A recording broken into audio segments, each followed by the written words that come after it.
Hey, bienvenue à tous dans 30 jours pour apprendre After Effects, c'est James et aujourd'hui nous allons parler du masquage et du détourage. Passons maintenant donc sur After Effects. Voilà, sur After Effects ici j'ai une composition, donc il s'agit d'une femme filmée sur un fond vert et on va apprendre à retirer ce fond vert en l'occurrence. Donc ça va vous servir dans diverses compositions par la suite. Vous avez vu, vous avez vu dans les épisodes précédents comment utiliser les masques. Et donc on va appliquer ceci. On va utiliser aussi d'autres plugins, enfin un plugin en l'occurrence, ou un autre. Un propre à After Effects et un autre que l'on trouve, que l'on peut acheter. Et utiliser une autre fonctionnalité magique d'After Effects également. Donc voilà, une petite animation vite fait. Donc ce qu'il faut faire d'ores et déjà, c'est avoir la résolution en intégrale, pour ne pas avoir à la changer par la suite. Et donc ici, en fond, j'ai mon intro, ici. Et bon, je vais essayer de faire apparaître je vais pas essayer, je vais faire apparaître mon intro en fond derrière la fille. Voilà. Donc tout simplement ce que je vais faire, déjà c'est utiliser la méthode la plus simple, c'est prendre un plugin. Donc je vais prendre, saisir dans la barre de recherche, Key. Donc les plugins ici, donc il y a le plugin Premade Key qui est par défaut dans After Effects. C'est un plugin qui permet de retirer, donc je double-clique ici, de retirer, d'enlever le background sur fond vert, fond bleu ou etc. Voilà. Donc enlever les couleurs que l'on a sélectionné, que l'on va sélectionner du moins comme ceci. Ensuite, il y a différents types il y a différents paramètres. Donc, je vous laisse le soin de vérifier ces paramètres.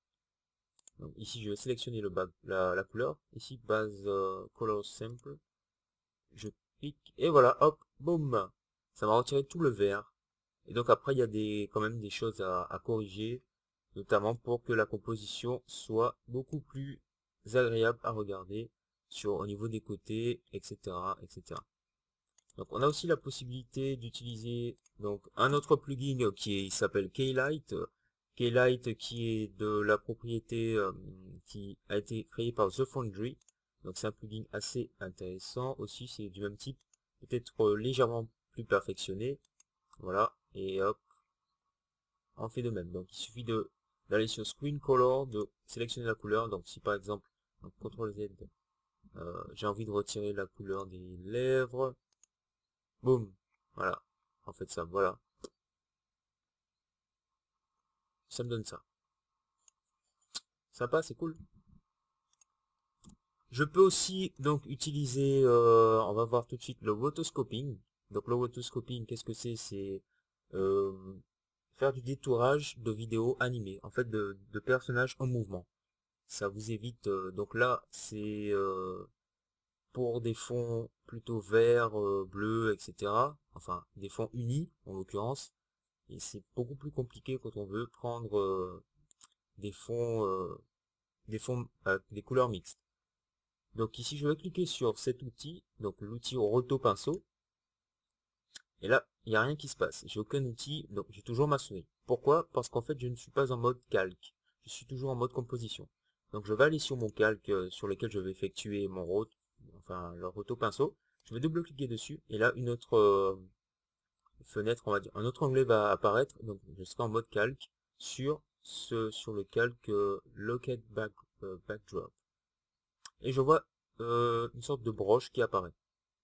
Donc pour contrôler l'épaisseur de la broche, il me suffit de maintenir CTRL enfoncé, de cliquer et de faire un glisser sur la gauche ou sur la droite pour faire grossir, sur la gauche pour réduire. Donc sous max c'est commande, voilà comme ceci. Et ce que je vais faire, c'est juste en fait sélectionner la partie que je veux garder en l'occurrence. Donc si par exemple déjà j'ai sélectionné le vert, et donc c'est pas le vert que je dois sélectionner, c'est plutôt le, le personnage ici. Je vais tout simplement maintenir Alt pour changer, donc pour enlever, passer en mode enlever, je fais un trait, j'enlève directement. Donc là, je vais passer juste sur la fille, donc il va analyser les pixels et les sélectionner. Après j'ai des petits changements à faire et tout, donc c'est assez grosso modo que je le fais. Vous pouvez perfectionner tout ça. Donc c'est un outil assez intelligent, et là je vais me déplacer image par image. Donc d'où l'intérêt ici dans la précomposition d'avoir un rendu, une résolution sur intégrale, parce que plus la résolution sera bonne, mieux le détourage se fera.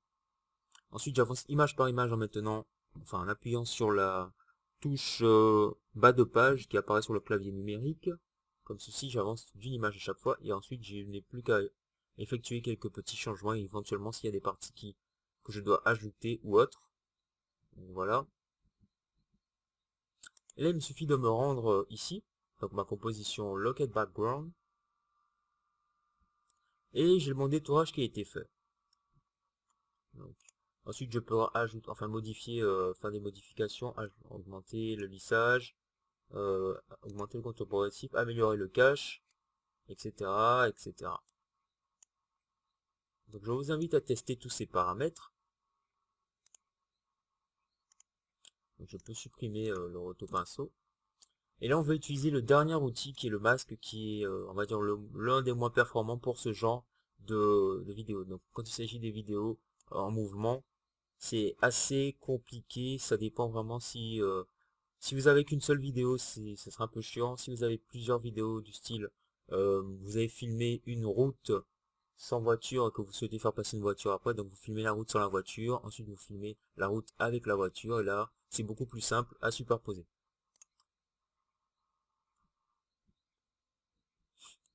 Pardon. Donc ici, je vais utiliser un masque. Donc je sélectionne ici mon calque. Je prends l'outil plume. Voilà, et je fais...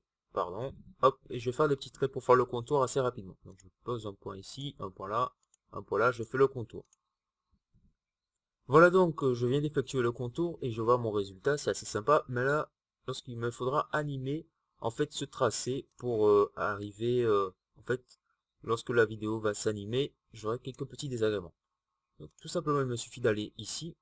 Donc déjà, je vais me positionner à un moment où ça ne bouge pas trop. Je suis pas obligé d'être en résolution intégrale hein, à ce moment-là. Donc à peu près ici, c'est pas trop mal. Je vais appuyer deux fois sur M, vous savez pourquoi maintenant. Et je vais cocher ici, donc créer une image clé pour le tracé du masque. Et je vais ensuite modifier le tracé. Donc je vais me mettre ici, à ce niveau, pour modifier le tracé du masque.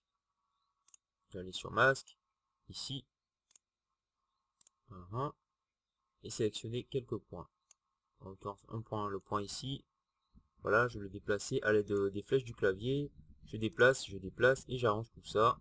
Je recolle pour avoir quelque chose de plus fluide. Enfin, de plus joli aussi. Et voilà, j'ai arrangé un peu tout ça. Je peux faire un lissage d'images clés, tout simplement, pour que ce soit un peu plus fashion.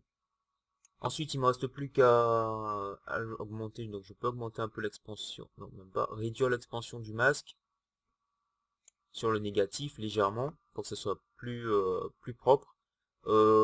Éventuellement le contour progressif, enfin éventuellement le réduire, enfin l'augmenter légèrement. Et voilà. Ensuite, si je le souhaite, créer des images clés pour tout ça, pour que ce soit beaucoup plus fashion. Donc ce tutoriel touche d'ores et déjà à sa fin.